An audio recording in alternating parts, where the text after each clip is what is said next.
All right. Welcome to G Talk, a new series that I'm starting. And I'm starting it out with a hip hop slash rap artist from Nashville, Tennessee by the name of Pistol Gordon. And Pistol is my first guest on G Talk Radio and on G Talk on Instagram. And so welcome everybody that's over here to check out G Talk. We're going to be interviewing Pistol Gordon out of Nashville, Tennessee. And it gets no realer than this.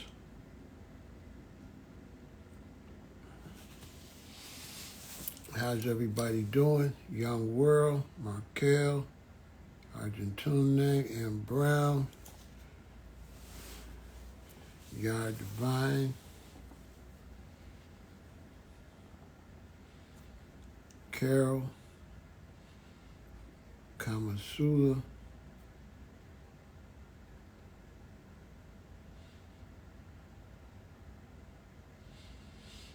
yeah, I'm doing my thing.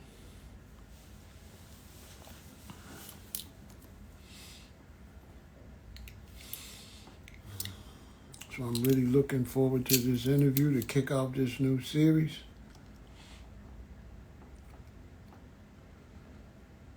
It's going to be off the chain.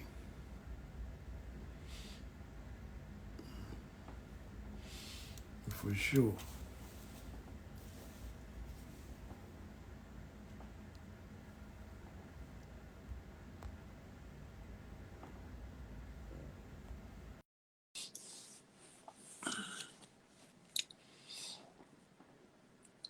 How you doing, Ruth?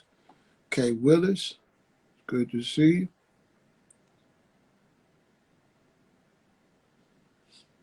I'm glad you all could join me for this new series.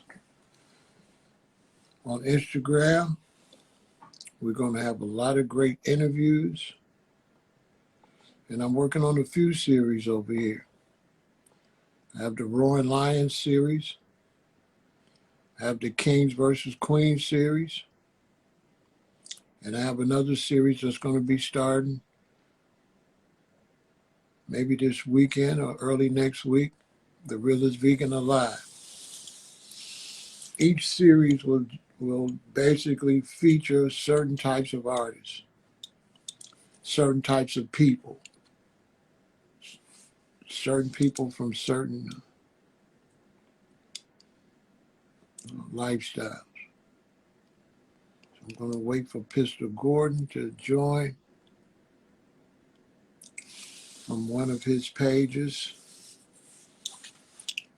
and we're going to get it rocking and rolling.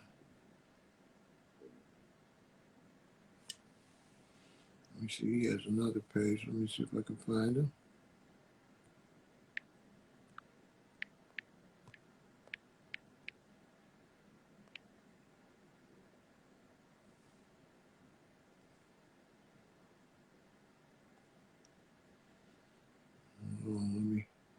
Let me invite him in.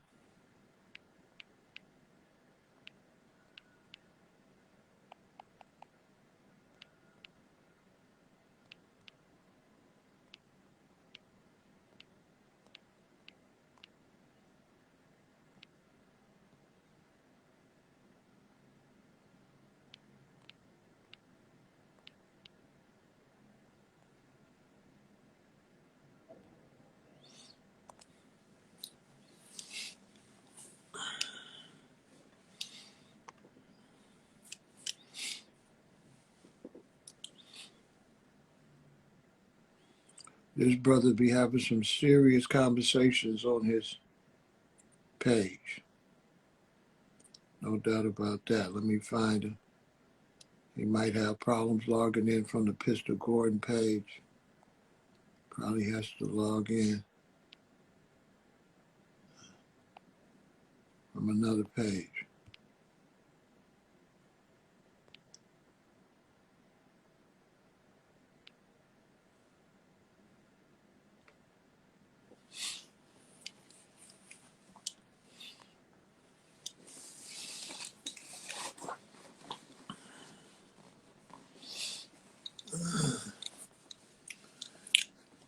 Instagram is doing a lot of blocking.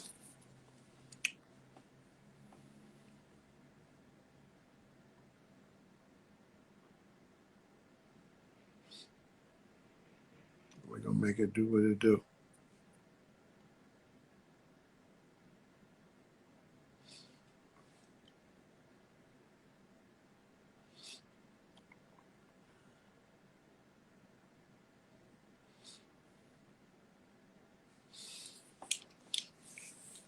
I hope everybody having a good night. It's 8:05 in Chicago. The violence in the community is crazy, crazy. The shootings is up. The carjackings are up. There go Empress Tiny OG. Hey, sweetie pie. Violence is up. The carjackings is up. Be very careful in these cities. Everything is up. Things are a little crazy. I got my man Eric Brownfield in the building. Mind Elevation is here. Always Ready is here. Raynor Shine is here. Natural Green Goddess. Chris is here. Beautiful Ruth is here. 511 Balance. Kay Willis is here. M. Brown is here. White Flames is here. Kamasula is here. Sheed is here. Youth's here.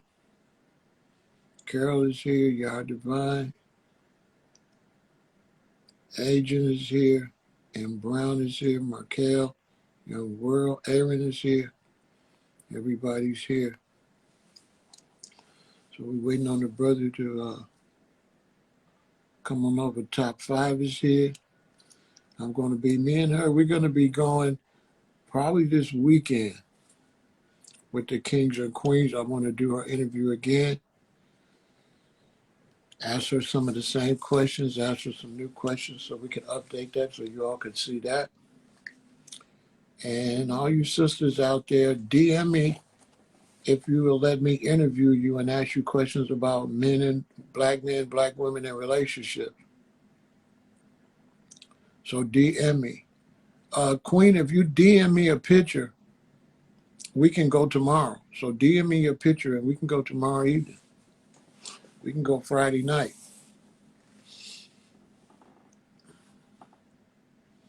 So you DM me your picture, we can go Friday night, 9 p.m. Central Standard Time.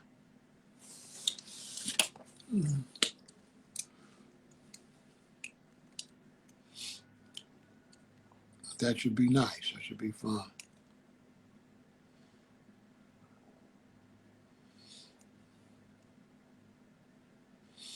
So we're waiting on Pistol Gordon. I think he's got to use one of his backup pages to come in.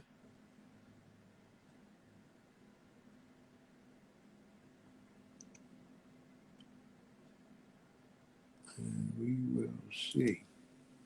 Let me send him another invitation.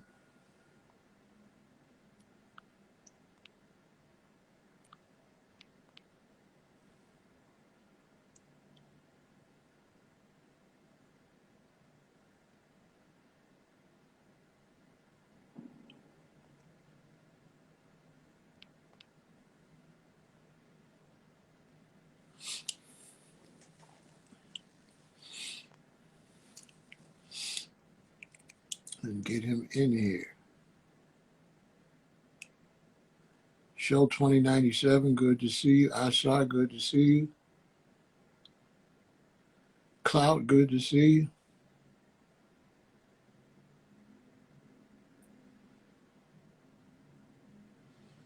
Jabubia, good to see you.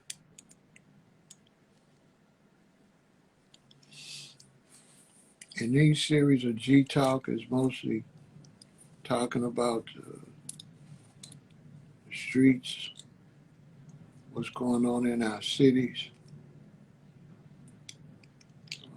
the lifestyle, what people's lifestyle is like.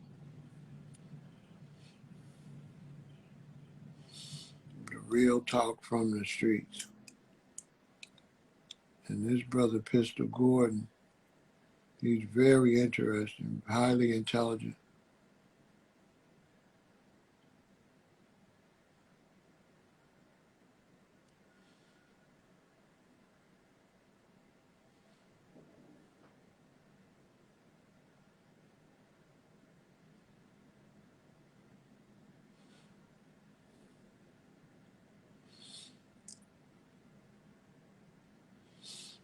So I'm waiting on him to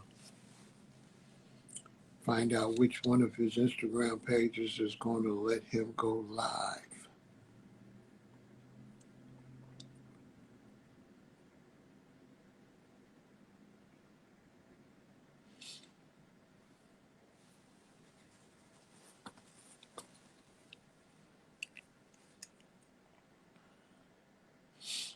More power, good to see you. STR 6534, good to see you. Glad you all could join.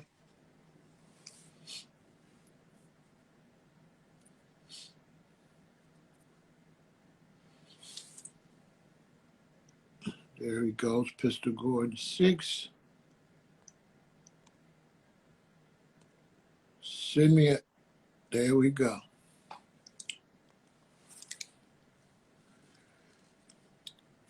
And there is the man of the hour.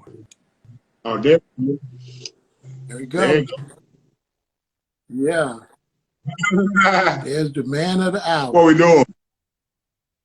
Hey, man, I am very honored to have you I up appreciate here, it. brother. And I would not started this series. I was determined to start this series with you. This is a new series I'm doing.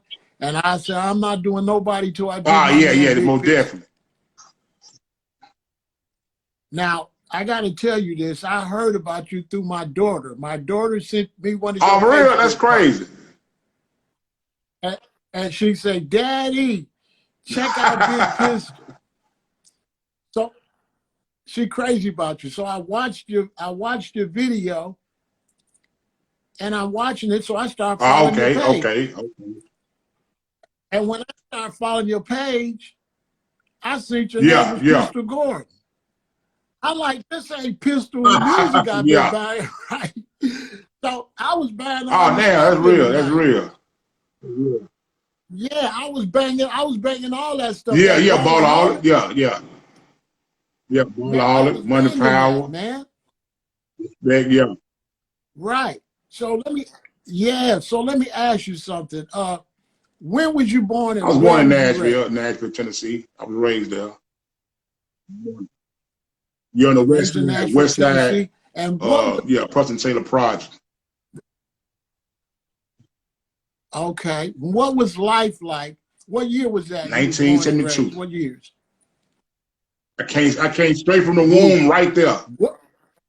Like, I went from straight from the That's womb. heavy. Mama brought me straight back to the project.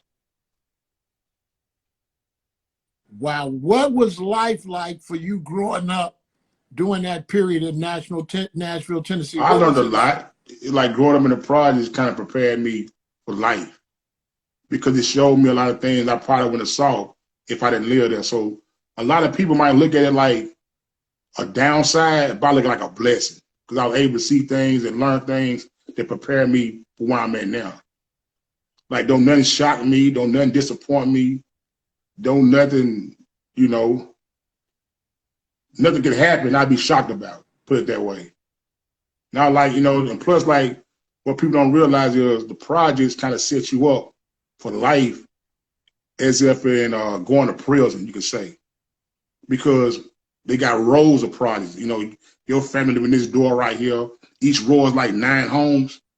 So it's like a cell block. Next door of me could be a killer. On the other side of me is a rapist.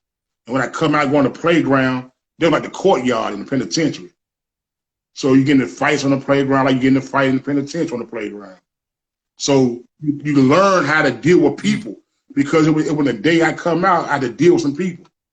Every day I came out, I had to get to fighting or dodge bullets or, you know, get a dice game or it's all kind of shit going on. Like 40, 50 kids out every day. You walk outside your door.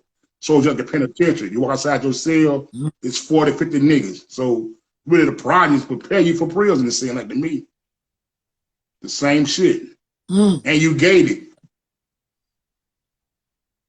You gated. You surround killers, rapists, anything. What was in the prisons is in them projects. Like I saw dudes molesting little boys and all that type of shit. You see all that.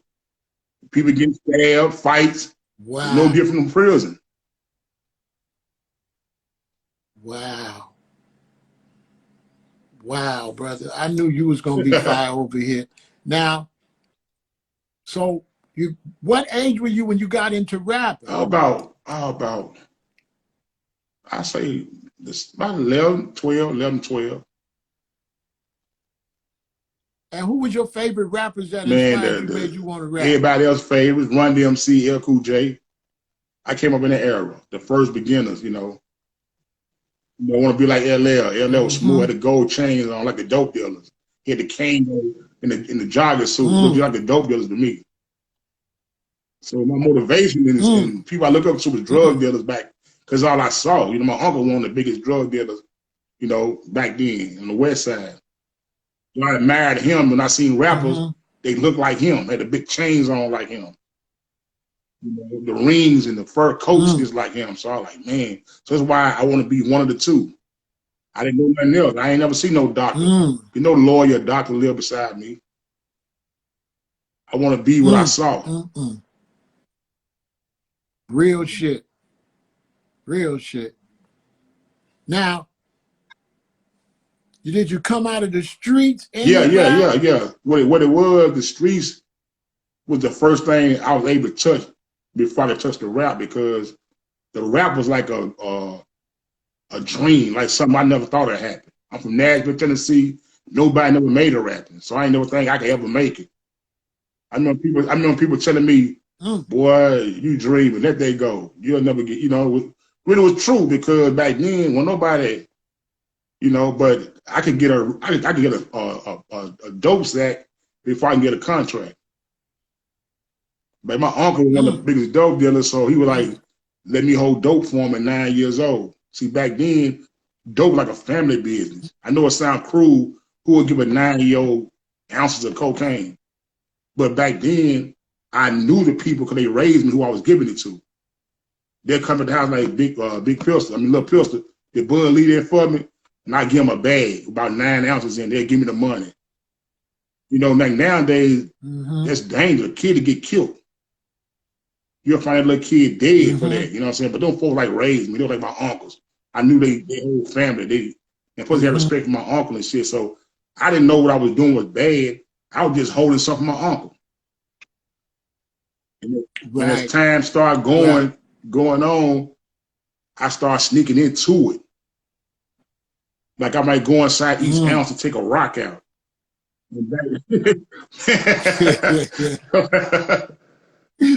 And you know, my uncle he was king of the re-rock. He started this shit, the re-rock king.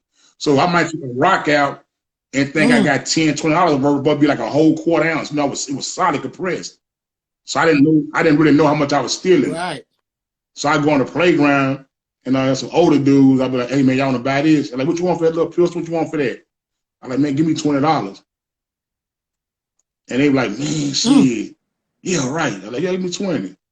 And niggas start spreading the word, man. And that little pistol got the dope. And he dumb. He don't know how much he getting away. So I was dumb in the motherfucker. I just barely get $20. I'm like, shit, I got $20 for a little piece of rock. I didn't know what I was getting away. You know what I'm saying? And so it made me want to steal more dope. So I said, I'm going to another ounce. Get another rock out. And I got greedy. I went in every ounce and took a rock out of each one of them. So now I had a big bag. And so when the junkies kind of pulled me to the side, he knew my daddy. Because my daddy used to get high. And he had respect for my uncle. So he like, hey, he called me what my uncle was. He called me Lil Bud. Because my uncle name was Bud. Yeah, hey, Lil Bud. you getting away too much dope, man. They using you around here. Quit doing that. And so I'm gonna show you what you're doing. He took me down to this place to sell drug paraphernalia. And this what's so crazy is it become one of the biggest record stores that sold my music for the first time. Yeah, so I always go down there and buy scales and shit. He told me what you got to get a scale, them the hand scales. And he weighed it up. He said, yeah, you're getting too much weight. Charge him this. He showed me how to charge him. So I wanted to block and I had a scale. And the same niggas came back to me. I was like, hey, here you go right here. And they're like, no, nigga, I don't want my them scale. Eyeball me. I don't want that shit. I mean, no, nigga, I'm on the scale. So nigga was mad in the motherfucker that dude showed me how to weigh it. And so I just started doing it from there. And then it went from me stealing rocks to stealing ounces.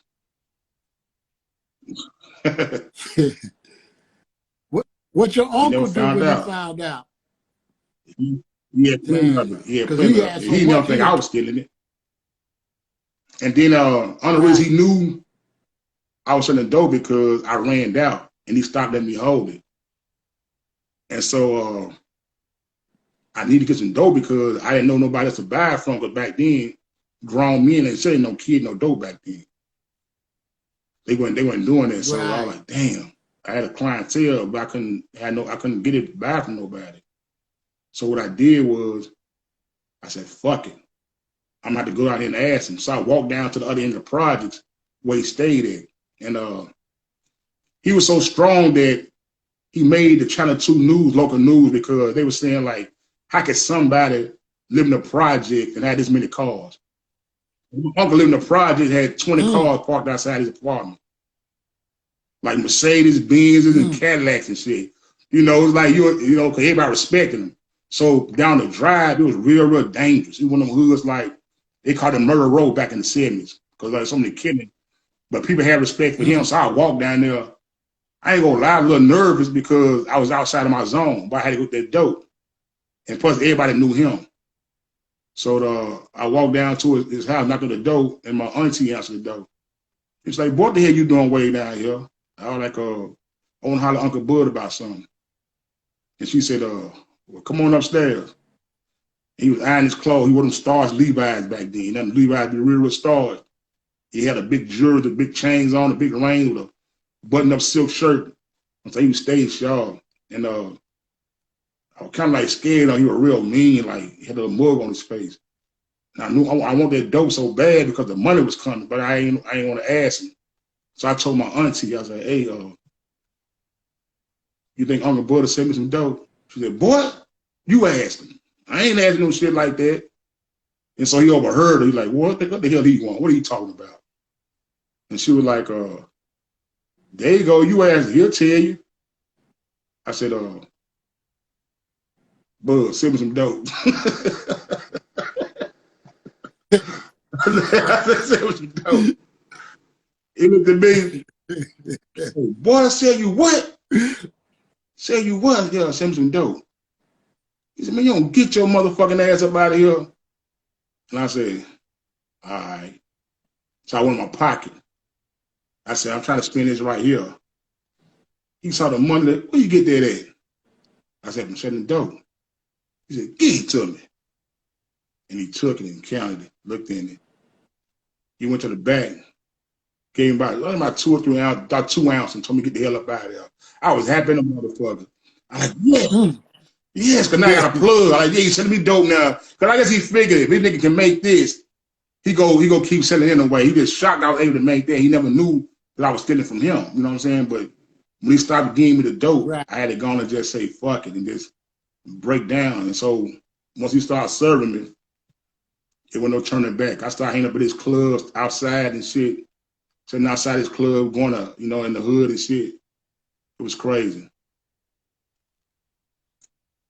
Wow. And so then from you getting money now, that's what helped you transition. Yeah. So as I'm starting selling dope, I started rapping about what I was doing and what I saw in the hood. And a lot of the dudes, I remember you saying something about this one time. It was crazy. You were saying, what happened to them red and the white, the red and the green niggas? You just wear them African chains. Remember that? You said, what them niggas that they ain't around no more? Them niggas came up in my era. It was a whole bunch of dudes rapping like that about the motherland with the wearing the little leather African medallions. They just talk funky about me. They're like, man, that nigga pistol. All you talking about is guns and dope. He ain't gonna never make it. You know. But on the music, I mean, that's the only thing I knew to talk about is what I was doing and seeing. And they had me thinking that I would never make it rapping like that. And so I wouldn't, you know what I'm saying? So it kind of made me feel like, damn, should I rap about something else? But that's the only shit I can rap about. Like I had a song called 48 Keys, and I didn't even have 48 keys. It was how advanced I was thinking. Like 40, I had a song, it was a hit in the hood, 48 Keys, a demo I put out. Like I always rapped about dope. Like I want to be the biggest dope dealer ever. My imagination was so big. I told myself that niggas in Florida go buy dope from me, not knowing that Florida was a hub. You can't sell Florida. Florida got dope. You know, so like I'm in the middle. I'm up in, I'm up north over Florida. You know, yeah, I'm thinking like niggas in California go buy dope from me. That's how I was thinking. Like I want to be the biggest ever.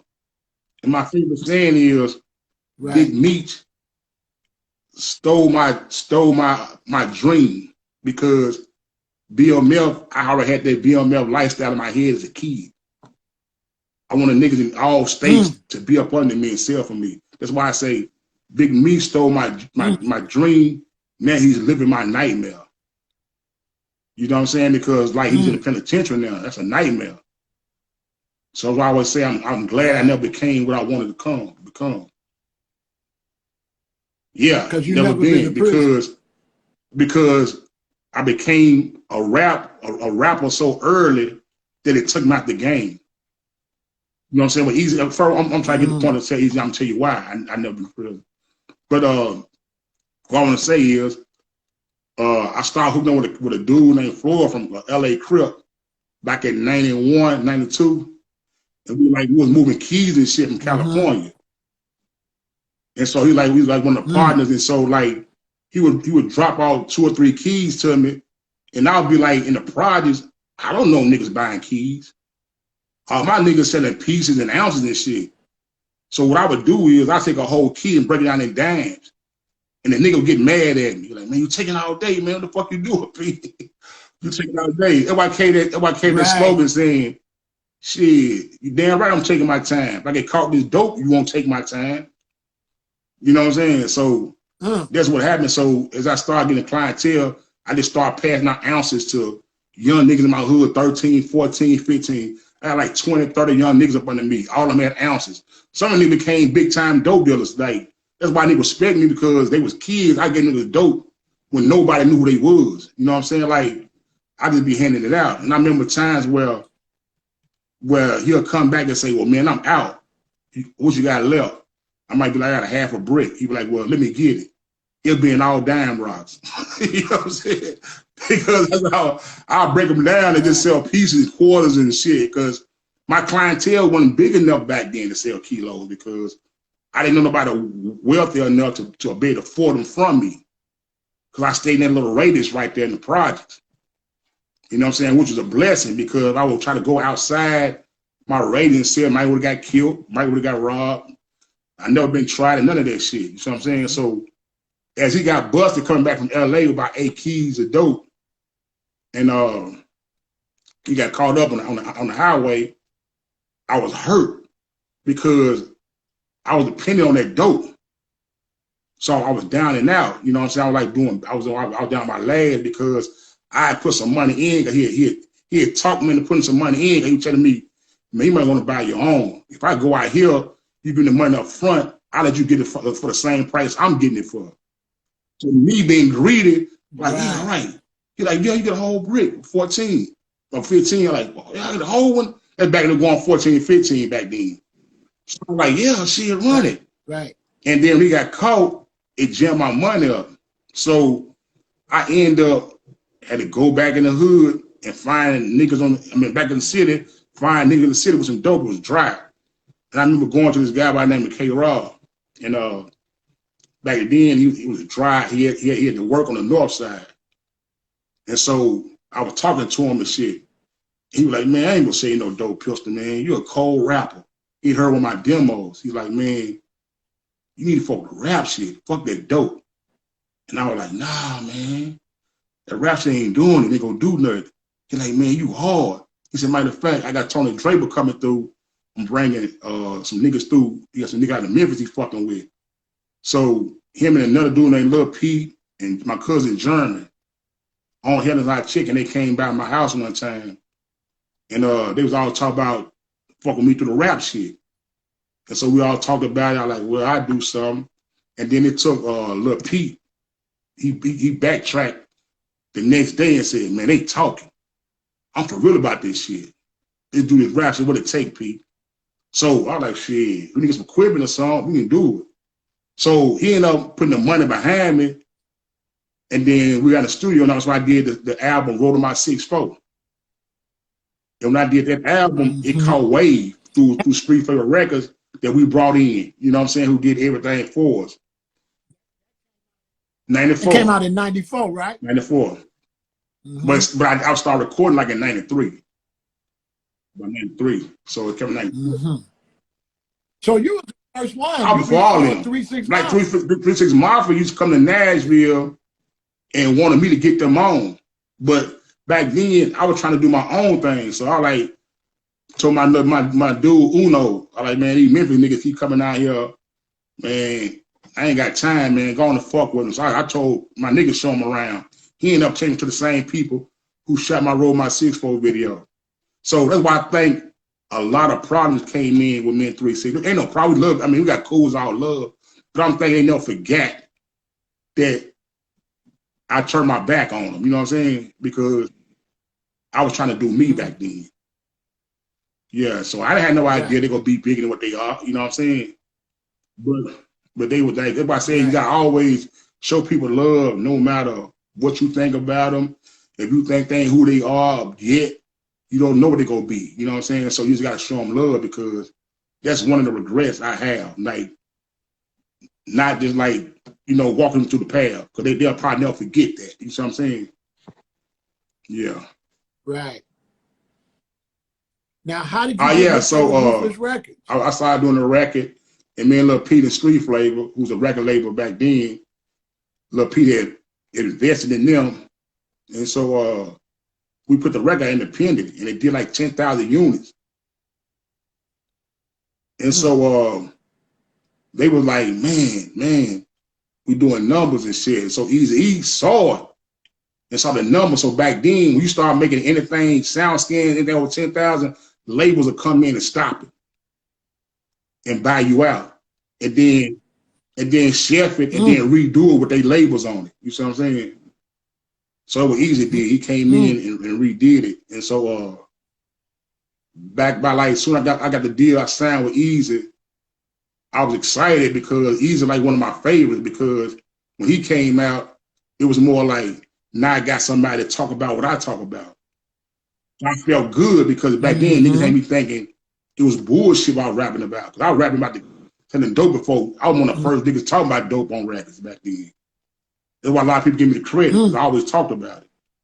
And so one of the homeboys from California, they used to come down named Insane. He was a shooter for Floyd from LA. He was a real shooter. I think he might be dead by now, but he was on death row a few years back. He came down to Nashville. No, he come through Arkansas, and he called me. He like, Big Pistol, you still getting down? I like, nah, man, I'm cool. I'm cool right now. He said, what's going on? I said, I just signed a deal with Eazy. He said, oh, you signed a deal with the homie. He from Compton. That's the big homie. I said, yeah. He said, damn, man, we're in Arkansas. I'm trying to fuck with you, this workout. And I was like, nah, man, I got something going right now. They're like, that's some keys and shit coming through, because he knew Floyd. He knew Floyd was locked up, but he knew he's coming down. Like, well, shit, I got it now. My homeboy got it. And so one of my homeboys, RIP, he dead right now, my right-hand man, he was kind of fucked up. Like, we like brothers. And he was like, man, I get it. I like, for real, you want it? He said, yeah, I get it. I like, well, shit, cool. And so he's like, man, you just do the rap shit, and I just do the work. So I gave my nigga Big G the number. He started dealing with them. And this is why it hurt me to my heart right to this day, because some niggas end up killing him. You had to kill my dog. You know what I'm saying? And it fucked me up because I felt like if I ain't give him that work, he wouldn't have got killed. Because the niggas from my hood, they backdoored him. You know what I'm saying? Killed my nigga. And then after he died, 6 months later, Eazy died. So it was like my life went to the point where I felt like, damn, was God cursing me or what? Like what's up with that? You know what I'm saying? And then you know, I just got to the point where it just seemed like shit just always went bad for me. Like God was saying, I don't want you to do this. I don't want you to do that. You know what I'm saying? So then I got my partner, street dude, Demo. We got our own label going. And it was like I did the Money and the Power. And that shit put me back on the scene. Like it got me back popping. And so, yeah, I just let the dope game alone, man, because I felt like, shit, it wasn't no use to selling dope no more because if I sold dope, I saw selling dope as a failure. Because everybody in my city, in my hood, looked up to me as like being one of the first rappers that ever came by the city. All the junkies just come in and be like, I'm proud of you, Pills, I'm proud of you. And then to see me selling dope still, they be like, why'd you selling dope? And you made it, you know? So that's why I never sold dope again. To be honest, it was like an embarrassment. It's almost like hearing Jay-Z selling dope. Yeah, Jay-Z, wait, do he fall off? Why he selling dope? It's like he ain't Birdman selling dope. What's wrong with why Birdman selling dope? I mean, when people see you as established in one thing, to go back and start doing what you used to do, it's almost like it's a black eye to your name, like, oh, you must be doing bad. So that's why when people say, yeah, that nigga rap about other kingpins like to be with him. Nigga, I always sold dope. It's just when y'all start hearing about me, y'all heard about me as a rapper, but people from my city and my hood knew what I did. Like, people who know me knew what I did. But they knew cats in 99 and 2000 be like, should I been knowing Bruce? He was a rapper. He be around a lot of kingpins, but nah, nigga, these kingpins were like fans of mine. They looked up to me. You know what I'm saying? They knew exactly who I was before Pistol. Yeah, they like friends and shit, yeah. Now, let me ask you something. Now, I was out there in the streets in the 90s, and that's why I had your music, because it fit my lifestyle at that time. So do you think the 90s was one of the most serious periods? Because I see people now, and I keep telling them, they wouldn't have been able to hang with the people in the 90s. Hell no, what do you killed think? back then. 90s didn't play no games. That's why so many people died back then. Because nowadays, you got niggas that play with you, don't have no idea who they playing with. The 90s, you knew who you were playing with. Them dudes ain't gonna play with you. Like now, it's a lot of bullshit they do. Niggas call you out your name, do shit, play with you, try you. Nah, like they be doing the comments and shit, all that little shit like that. They be dead them motherfuckers in the streets back then. Yeah, I'm not used to that. Because the 90s is really the generation that brought out all the big guns, ain't it? That's the Tech, Mackie, Calico generation. But I ain't gonna take it from this generation neither, because they wild, because they more like, I'm gonna kill you to show you who I am. You know what I'm saying? So it make them even more dangerous. That key to prove something. Back in our day, you got killers, they really was killers. They weren't trying to prove nothing. They just want to accept no disrespect. Nowadays, they just do it to be like, it's like loyalty. Niggas act like they loyalty because they feel like that's what you expect from them. They really ain't loyalty. They know you expect that from them. Like niggas ain't real. Niggas act real because they know you expect them to be real. Niggas ain't solid. Niggas act like they solid because they know you expect them to be solid. Back then, niggas really was real. Niggas really was solid. Nowadays, niggas acting that way to impress you. You see what I'm saying? Like they're like chameleons. It seems like they're a little more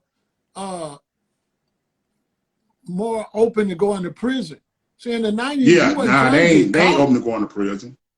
they mind, they think they ain't gonna get caught. See what I'm saying? Like coming up when me and you was young, we heard about them booty bandits, niggas getting raped in prison. So that kind of had our minds fucked up by going. Nowadays niggas will tell you, oh, it ain't like that. You gotta want it to get raped. Ain't nobody taking nobody. Man, nigga, you in prison. What make you think ain't no rapers in there? What do you think? When somebody rapes somebody, where they go to? Prison. When somebody get caught being a pedophile, where they go to? Prison. When they get caught in them schools taking pictures of little girls in the locker room, where they go to? Prison. So the freaky perverted motherfuckers in prison. So what make you think ain't nothing perverted go down in prison? That's why the pervert said, right or wrong. When you do a crime, they send you to prison. Right. You 100% right. That's real shit right there, brother. I can't tell no lie. So I watch you and your mind is real deep. Where did you get your mind from, man, to break stuff down like that? You always been like that? Because I watch your videos, bro. They be deep. I'm like, how you think like that? Man, just thinking a lot. It's just like I was telling you, when you go through so much in the street, like you gotta think, all my partners dead. They're in the penitentiary. So you see so much of that shit, and you be like, damn, I survived that shit. Like, why I ain't get killed? Like, I was right there with all the killers. I was right there with all the robbers, same niggas who killed them. I was right there. I know them niggas, they knew I was too. They ain't killed me. That's why I knew God had me here for a reason. And so it's almost like you go through a tornado and you survive it. And the nigga tell you, here come another tornado that's going there. Like, hell no, nigga, I know what it's like. So I try to prevent being inside another tornado because I feel lucky that I survived that last one. So niggas say, let's go back in the streets. I've been in the streets down there 30 years, nigga. Y'all lucky. Some of y'all went to prison. Some of y'all was in the house when I was in the streets. Like when all them niggas killing and shit in the 97 was the highest rate Nashville murder rate ever was, 97. That's when I was in the streets in 97. Right. Like now the murders, they ain't went over 100. You know what I'm saying? Nashville, you look it up, Nashville's highest murder rate was in 1997. Even though niggas killing right today, the numbers still don't match those numbers back then. You see what I'm saying? Because I survived an era when your ass knew somebody who got killed. Nowadays, niggas get killed. You don't have no idea who it is. That's how many people get killed back then. You damn near knew it every time somebody got killed. It's killed so-and-so. Like, God damn, for real? But I was inside of it, so it didn't bother me. I was in the midst of it. It didn't start affecting me when I got out of it and saw it from the outside. And like where you at in Chicago, I'd be like, damn, how do people come outside? How they go by doing their everyday thing? 400 killings. That motherfucker dangerous. But I didn't realize people probably saying that about me when I was in the hood where the killing was going on there. When you in it, you don't see it. Because when you start thinking about the killing, it's time you got the streets. Because it means you start about the consequences, you'll get caught up. You got to not give a fuck to be able to put up with that. When I was out in the streets, I didn't give a fuck. Because we had 800 killings last year. Oh man, Nashville had 800 killings. Niggas won't come outside. That'd be too much. It'd be too much. Sure would. Now, here's the big question. When you gonna drop another album, man? Yeah. Come on, I do it. But first off, my opinion is this: you're gonna have to claim that spot. Yeah. You're right. You're right. You got to claim that, and with your intelligence and what you got to say, with more knowledge. And I heard you rap a couple songs. Yeah. No, I still got it. You got to think. I've been doing since a kid, so I can never fall off. Like I tell niggas, I ain't washed up. My fan base locked up. You know what I'm saying? My fan base, like all the niggas that came up under me, they're in the penitentiary. They love me. Like niggas go to prison and be using me for safety. They're like, Pete, my homie wanna holler at you. I get on the phone. I like, yeah, what's up, my nigga? Man, nigga, I love all your music, nigga. I like, that's what's up. Then they show my nigga love. See what I'm saying? I ain't nigga no pussy for real. So Right. all through the penitentiary, the feds and everything, niggas love me. So they now had niggas tell me they killed niggas riding to my music. They smashed on niggas, and that's why I try to change what I do now, because I feel like if my music influenced them to kill, maybe what I'm saying that can influence them not to kill. You see what I'm saying? Because Yeah. I didn't know I was sending niggas to the penitentiary about what I was rapping about, because I wasn't even pushing the killing shit. I was just telling niggas what I do to you if you fuck with me. Right. When I had a song called "You Fuck With Me, I Keep You Dead," nigga, and I meant that. Ain't no bust at your legs, I bust at your head. Right. You know, that's what I'm rapping about. I didn't know a nigga would take that and go ride to it. That was me just telling people like, nah, nigga, that's what I do to your motherfucking ass. You play with me. Yeah. Right, don't play with you, right.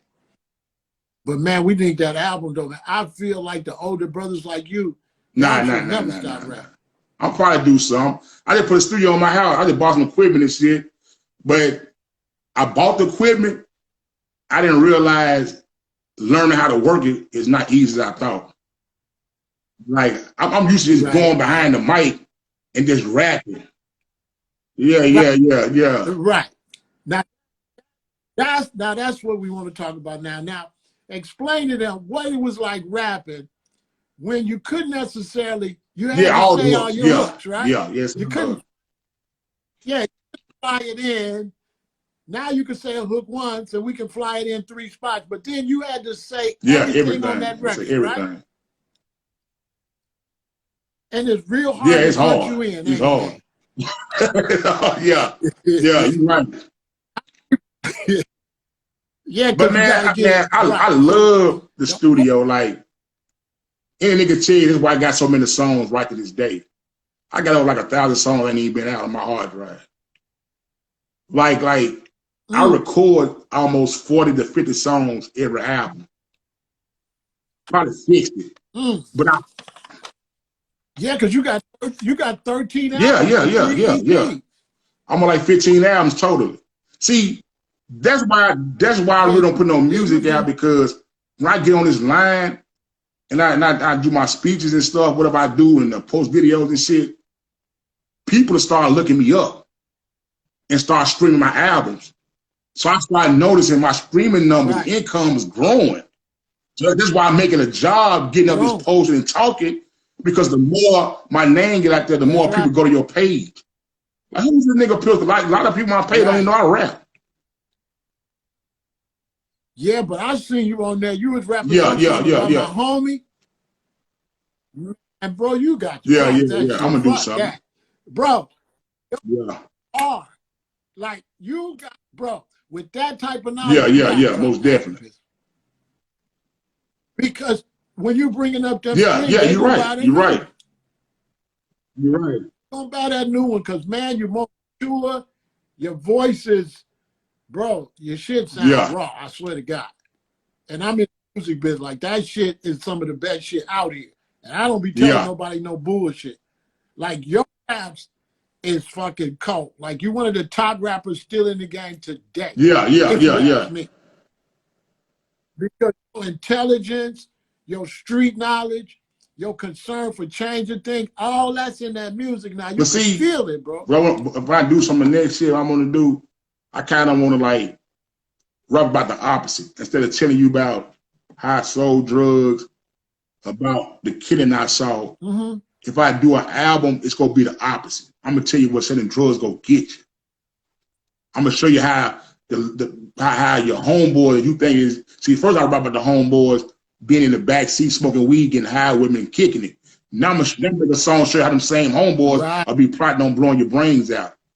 You see what I'm saying? Cause that's what's going on now. So if I talk about kicking with the homeboys, then I be leading you down the wrong path, but some of these homeboys ain't worth kicking it with. Like, some of these niggas you were cool with, you was teenagers and kids, them ain't the same niggas no more. So that's now trying to tell you, like, if a nigga go kill you, it's gonna be your homeboy. Every nigga I know that got killed close to me, somebody close to us had something to do with it. Because and bro, so that album. Yeah. Can't nobody else make the material you gonna make. If you don't make it ain't never. Like, I ain't gonna tell you go sell keys, because I know niggas who sold keys was in the penitentiary crying. So I'm gonna tell you what selling keys go get you. Instead of tell you to sell it, I'm gonna let you know what selling keys are bring. Like niggas don't want their mamas and they old ladies on the floor tied up screaming. When niggas got that close to their head to my where is that? Right. You know what I'm saying? Like that's what I'm be rapping about. Right. You know, Right. You got the perfect cadence and the perfect rap style for that. That's why I'm pushing you. You gotta drop an album, bro. Because you is the man to do that. I ain't gonna lie. Like you got the perfect tone and attitude and history of the streets along with making a change. Man, that motherfucking album will be fucking fire, bro. All of them motherfuckers gonna buy your album. Trust me what the fuck. And then Tennessee gonna everybody been pushing for it too. Bro, I'm telling you, I heard you do 2 songs live on your Instagram. I played them that's 20 crazy. times, bro. I played them songs back 20 times. I'm like, what did you just say? And I hit you. I'm like, bro, you I was before my time, man. Yeah. Like one of my favorite verses, like the 96 on Money Power. The nigga said, my boy was coming up in the game. He caught a little fame, and my nigga started acting strange. He was my dog, as I recall. I mean, the nigga was broke, didn't have a dime at all. He used to work at Mickey D's, now he's a baller now. He used to take orders, now he the shot caller now. Now the fins on his ass when the self hot. Paid cash for a Benz at the car lot. He spent about 100 G's. Heard my nigga took a loss down in Florida, buying 100 keys. Young nigga, living straight federal. And he's buying up shit, something terrible. Then the Fed got surveillance everything he owned. Caught the nigga talking dirty on his cellular phone. Then that nigga freaking jail time. Everything that nigga bought it on, got for sale sign. Rags to the riches. Spend your money on your folks. Motherfuck these bitches. Rags to the riches. Say don't key up in the game and watch out for these snitches. You know, that shit I was rapping about in 96, 95. 30 years ago is going on right now. Like I knew niggas, that's how niggas came up. You know what I'm saying? Like the shit I rap about back then still is going today. That's why I say I can never fall off because anything I talk about gonna be relevant. You know, a lot of times you send for a mission and you never know what year that mission is for.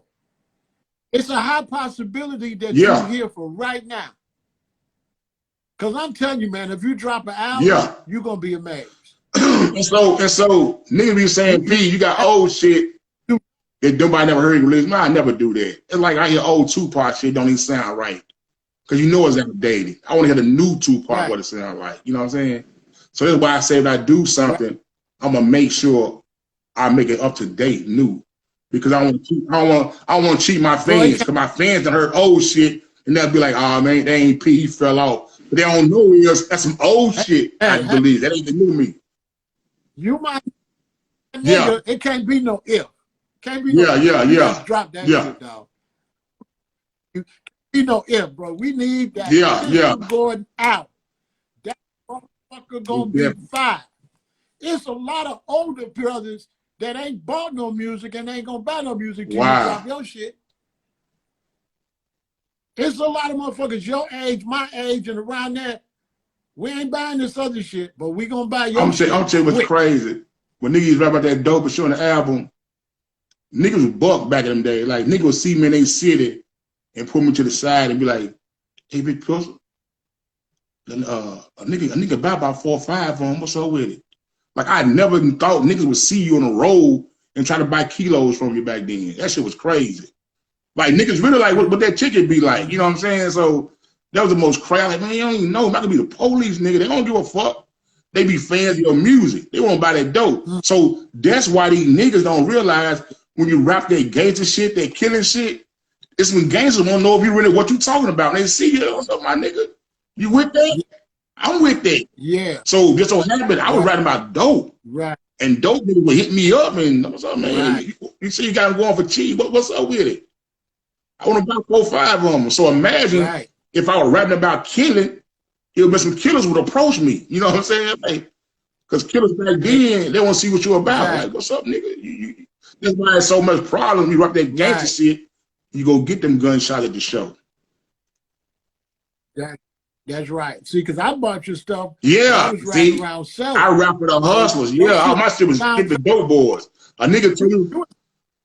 Your music Yeah, was a inspirational. nigga from Chattanooga told me. A nigga from Chattanooga told me he wouldn't even serve you unless you had a pistol CD in your car. He said, "Nigga had a pistol in your car. I ain't serving you, the police, nigga." Yeah, yeah. Straight up. Yeah, that shit was hard. I had 2 of them albums because I was like, damn.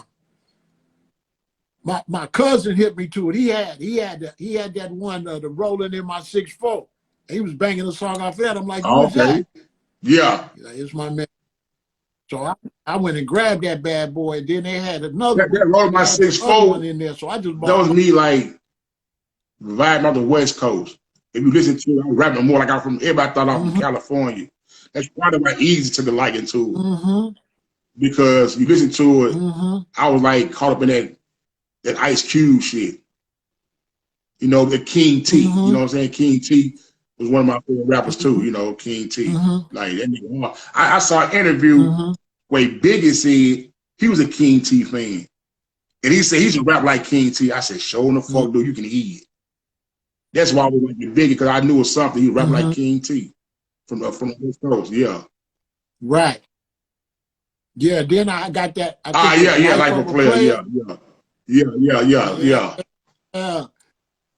Yeah, I think that yeah, that was my shit, man. I was like, damn, he cold. So when I found out it was you, I was like, I used to bang that shit. That was like the label trying to get me to do something for the females. That was me just trying to like try that shit out for the females. You know what I'm saying?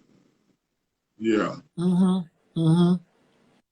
So to end this, what's your final message to the young brothers out here now throwing their life away, going to jail? Give them a message. Man, if you love to fuck, I know you do.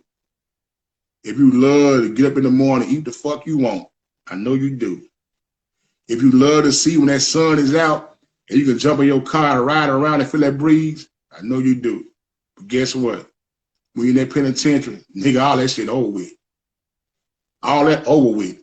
All them gangsters that you heard that was killing motherfuckers when your uncles and daddies in the streets, they're in that same penitentiary, still there, been there. All them niggas you heard in the 80s, when you got a little older, they caught murder cases when you were young in high school, guess where they at? In that same penitentiary with them killers. All them niggas in the 90s that you heard about, that was gang banging with Crips and blood in the streets and killed people, they sit in that prison. All them killers you heard about in 2020s that you ain't seen no more, guess what they at?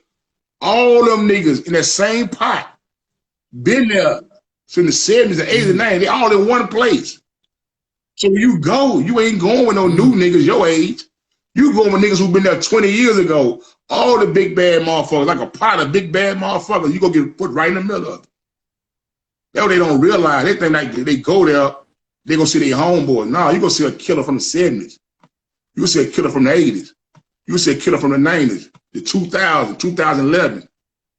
And see whatever they don't get, and you gotta sleep with them. You gotta take baths with them. I mean, you gotta take showers with them. You gotta eat with them. And ain't no pussy. You gotta jack your dick 24/7. Who wanna jack their dick around a bunch of men? See, I know it sounds harsh, but it's on the way they understand what I'm saying. You can't just say, I know people that maybe not scared of nigga, man, ain't scared of jail. It ain't about you being scared of jail. It's about who want to put up that bullshit. Like right now, I go downstairs to the refrigerator, fix me a cheeseburger, fix me a steak. I can focus shot my old lady in a minute. All that shit gonna be over with. So is it worth shooting a pistol? A lot of times, y'all niggas shooting a pistol, y'all caught in y'all feelings. That nigga you mad at today, you might gun him down, but I guarantee you, 2 or 3 months, you won't be mad at that nigga no more. Think about all the niggas you been mad at, you ain't mad no more. But guess what? That body's still there. You might not be mad no more, that time's still there. You still got that life sentence. Get out your feelings, little nigga. So what you mad? So what you don't like him? Get out your feelings. You niggas killing out emotions. I was there. A nigga say something crazy to me. I feel like I think I'm a hoe. I want to kill that nigga. But for what? What about the next nigga who think you're a hoe? What about the next nigga after him think you're a hoe? You got a lot of niggas out there who keep thinking, yo, you got to keep killing, keep killing, keep killing, keep. It ain't gonna never stop. They just stay out, get some money, call your mama, call your grandmama, because they getting older. Call your grandparents. Don't do like me. I was in the streets, so my grandmama, that I get with her, I call her. She say, "Little Pilsen, he ain't come to see me." I said, "Yeah, I will." And she passed away, it hurt me because I never took time to go see her. Go see your grandparents, man. They ain't got that long like you think you do. I thought my grandma lived forever. Go call your kin people, man, because I'm telling you, you go wish you saw them and spend more time with them people, man. Because at the end of the day, them the people gonna hold you and give you pills and shit for your head hurt, give you flu medicine when you got a cold, go give you orange juice, go say, "Well, baby, go lay back in the room, baby." You ain't gonna hide that. You been on no funky ass girl's house. They gonna say, "Mother, get up out of here, sick and shit. I don't catch that shit. Get up out of here." They gonna look out for you like that. Your family gonna look out for you, man. Family of everything, man. Love your mama, then, man. Put them pistols down, man. Big Pistol, I really appreciate you. That's why I didn't want to get nobody before I got you. But I fuck with you, man. I do whatever I can, help you out, you pay. I said, man, I told my home I'm gonna do it. He said, "Pistol full of shit." I said, "Man, I gotta show you my man of my word, man. We supposed to been done this." But I guess it's always a perfect time. It couldn't be no better time than this. It's always perfect timing, but brother, let me tell you, one of the smartest men I ever seen. I mean, a lot come from you. I mean, a lot come from you. I look up to you. You always say real shit to me, you know. Yeah, but I seen you. You was on something before you even knew me. And bro, your whole mind, the way you think is powerful. And the black community definitely needs you. I'm really hoping you do some music. I'm really hoping you get a podcast. So you got your new album out, you got a podcast, because even if you interview people, your mind's so deep, your interviews would be crazy. The community got to see that mind, Pistol. His mind seen a lot. Like niggas don't have a clue the shit I done seen. Like, I go for hours tell you shit to make you be like, "God damn." Yeah. Yeah. So man, I appreciate you this, too, brother. man. You have a good night. All right, salute. More blessings. All right. Salute. All right. So there you have. That's now. I used to be the realest nigga alive until I seen him. I have to be the second realest because Big Pistol is the man. I really appreciate that interview. And that was fantastic. I hope you all enjoy it. And we're going to be back with more interviews on G Talk. We're going to get some more people from the streets and all of this to really talk and to get on here for you all. I hope you enjoyed it. And you all have a good night. Be safe. And to you young people out there, listen to Big Pistol. Stay out of trouble. Stay out of jail. Stay out of prison. And live a positive life.